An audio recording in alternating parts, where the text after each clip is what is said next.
জুলাই হত্যাকাণ্ডের বিচার, নির্বাচনী রোডম্যাপ এবং সংস্কারের বিষয়গুলো একসাথে ঘোষণার আহ্বান জানিয়েছে জাতীয় নাগরিক পার্টি এনসিপি। এক সংবাদ সম্মেলনে দলটির পক্ষ থেকে বলা হয়, দুই উপদেষ্টার সাথে তাদের দলের কোনো সম্পর্ক নেই, তবে গণ অভ্যুত্থানের স্পিরিট বাস্তবায়নে তারা দায়িত্ব পালন করবে বলে প্রত্যাশা তাদের।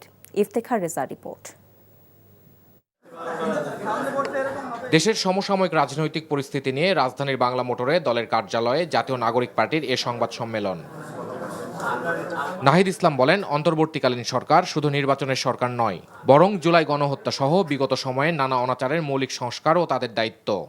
এবং বিচার, সংস্কার এবং নির্বাচন এই তিনটিরই রোডম্যাপ একসাথে প্রকাশ করা উচিত। তাহলে জনমনে এবং সকল রাজনৈতিক দলগুলোর মধ্যে এক ধরনের স্বস্তি তৈরি হবে, আস্থার জায়গা তৈরি হবে। ফলে আমাদের অন্তর্বর্তী সরকারের প্রতি আহ্বান, জুলাই ঘোষণাপত্র এবং বিচার, সংস্কার এবং নির্বাচনের রোডম্যাপ একত্রে ঘোষণা করা।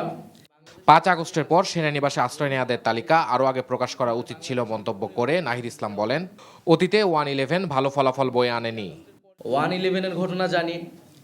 এই সকল ঘটনা কিন্তু আমাদের গণতন্ত্রের জন্য, আমাদের রাষ্ট্রের জন্য এবং আমাদের সেনাবাহিনী প্রতিষ্ঠান হিসেবে কারোর জন্য কিন্তু কখনোই ভালো ফলাফল নিয়ে আসেনি। ফলে সেই বিষয়টা যাতে আমরা সকলেই বিবেচনা করি, যার যেটা কাজ, যার যেটা দায়িত্ব সেটাই যাতে সে পালন করে।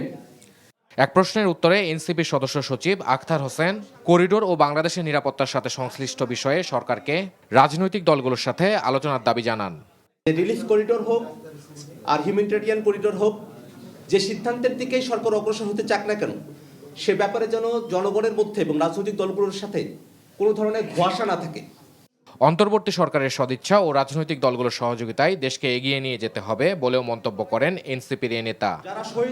Iftekhar Reza, NTV news, Dhaka. এই ঈদে জামা জুতো অ্যাক্সেসরিজের ডিসকাউন্ট।